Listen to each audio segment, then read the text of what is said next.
Hello Gemini! Welcome po sa inyong reading. Ito pong reading na ito ay para sa May of 2024, no? Gemini, para po sa mga patuloy na sumusuporta sa channel, maraming salamat po. Para po dun sa mga bago, don't forget to click the subscribe button, smash the like button, comment below kung kayo nakaka-resonate. Let me know sa comment section. Kung gusto niyo rin po ng dalawang reading mula sa akin, no, mag-subscribe po kayo dun sa kabilang channel, Babaylan TV. Kung gusto niyo pong sumali sa live session, sa kabilang channel din po yun. At, ba't nandito to? Siyempre galing ito dun kay Aries, no? Tignan natin. Kung meron po kayong mga katanungan, ayan, kung meron po kayong mga katanungan, mag-comment po kayo, no, sa comment section kasi sumasagot po tayo ng yes or no.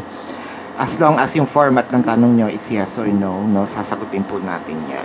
So magsimula na tayo. Gemini. So parang ang daming challenges ngayon sa buhay natin, no? Pero sinasabi mo naman, hindi ako susuko kasi kung hindi naman ito ibibigay kung hindi ito para sa akin at hindi ko masasurpass, no? Parang merong pagtanggap, hindi naman sa parusa, hindi to parusa, for learnings, kumbaga, no?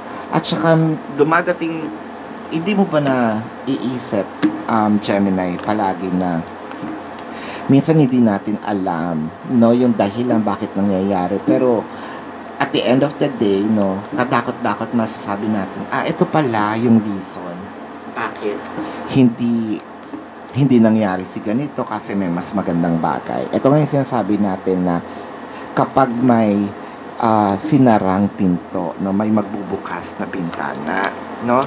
The Six of Swords, the Justice, and the Tower.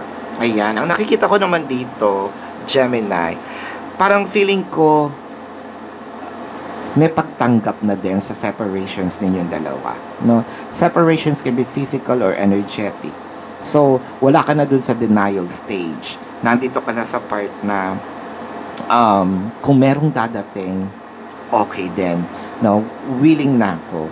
So, hindi ka na yung part na nagmamakaawa, hindi ka na yung part na yung parang yung umiiyak, yun yung parang yun nga, yung naghahabol, no? Yung sa'yo, parang deserve, kung ano yung dadating sa akin, siguro deserve ko yun, no? Kung ano yung parating sa akin, siguro meron pang iba. The Empress, the Hermit, the Knight of Pentacles. So, nandito kasi stage ng maturity, no? Kasi parang sinasabi mo dito is, hindi naman ako pangit, no? Actually, di ba? Ang sinabi mo nga dito, matalino din naman ako with the Hermit, di ba? So, parang feeling ko din may age gap, no, yung inyong relasyon. So, pwedeng ikaw yung medyo matanda, siya yung mas matanda, it doesn't matter. Again, hindi ko binabasa kung nasa ang side kayo, no? Yung binabasaan ko ba or nando kayo sa kabila, ang binabasa ko yung nangyayari sa buhay nyo at yung dynamics. So, parang sa'yo, I will stay here. Ito yung sinasabi natin na I will not chase. I will attract. Ayan, di ba napakaganda nun? Hindi ako maghahabol or hindi na ako maghahabol. Parang ina-attract ko na lang kung ano yung mas mga mabubuting bagay, no? So, nasa manifestations tayo. The Four of Pentacles, the Ten of Wands, and the Five of Swords. So, parang ang ginawa mo dito is medyo, the Four of Pentacles, parang medyo ka dito, nagtitimpi, no? Parang also dineprive mo din yung tao kahit masakit sa'yo kasi you like winning, you want to win, may gusto kang patunayan, may gusto kang sabihin na hindi niya mag-get, no? Kaya ang sa'yo masakit man, no, siguro nagtatapang-tapangan din tayo, aminin natin, masakit man, pero kailangan natin gawin minsan, no? Kailangan nating magpakatatag para sa para makuha natin, kumbaga nandito tayo, meron tayong sacrifices. Ano ito magandang balitang paparating sa'yo? Kasi nakikita ko talaga dito dahil sa ginagawa mo, merong reward No, nakakita na ako agad ng reward. With the Five of Pentacles, the Moon card, and the Knight of Wands. So, babaligtad ang sitwasyon. Ikaw ngayon, ginulat mo yung tao. Ginulat mo siya actually. No? Dahil ngayon, nag-iisip siya, sandali, nasaan ngayon si Gemini? Bakit hindi siya naghahabol? Nasaan ngayon? Actually, ikaw pa nga yata ang umalis with the Five of Pentacles, no? So ngayon, hahabulin ka. Wait, bakit? Anong meron? Anong magkakaiba? So dadating pa na, talaga ba? So magsiselos pa siya. Dahil may hinala ngayon siya na meron ka ngayong iba. Pero hindi yun yung parte, no? So, kung meron man ditong cross-watchers, no? Hindi po siya, wala siyang third party. Natuto lang naman, di ba? Tapos na yung era ng paghahabol. Tapos na yung era ng, pagsi-self-pity, no? Ang Gemini na kinakausap ko dito, tingnan natin ha.